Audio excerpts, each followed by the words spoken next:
The family of boxing legend Muhammad Ali will hold a public funeral next Friday. Former US President Bill Clinton is expected to be among those to give eulogies. The 74-year-old former heavyweight champion died of septic shock on Friday. Shamim Chowdhury has more on the man who was known not just for his activism, but also his athleticism. He once said he could float like a butterfly and sting like a bee.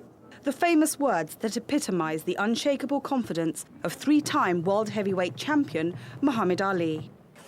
Now, Ali's family spokesman has said a public funeral will be held for him in his hometown of Louisville, Kentucky.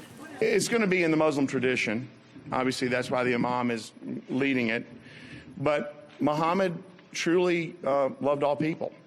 I mean, you know, he wanted, you know, this whole service, the service, the funeral plans were done years ago. In the centre of Louisville, fans have laid tributes and flags fly at half-mast. Others have gathered at his star on Hollywood's Walk of Fame. Ali won 56 of his 61 fights. For many, his skills inside the ring made him the greatest sportsman who ever lived. I am the greatest. A reputation he was happy to indulge ahead of his 1974 Rumble in the Jungle in the Congo against the then undefeated heavyweight champion, George Foreman. I'm so bad I make medicine sick. I'm so fast, man, I can run through a hurricane and don't get wet. When George Foreman meets me, he'll pay his debt.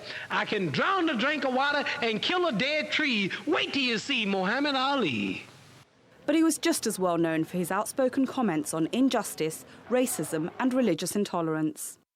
A convert to Islam, Ali's refusal to fight in the Vietnam War on religious grounds landed him a 5-year jail sentence, which was later quashed on appeal. Ali was not without his enemies, but most of those who met him described him as kind, considerate and humorous. He was just such a great guy to be with. He had this enormous sense of fun. He just liked kidding around with you. And if you went along with him and kidded him back and refused to be overawed in his presence, he was just the most fantastic person to interview. And it was just a pleasure and a privilege to hang out with him and to spend time with him. By the time he received the US Medal of Freedom from former US President George W. Bush, he'd been suffering from Parkinson disease for some time. But for many, his illness never detracted from his greatness. US President Barack Obama said Muhammad Ali shook up the world, and the world is better for it. And many millions would agree. Shamim Chowdhury, TRT World.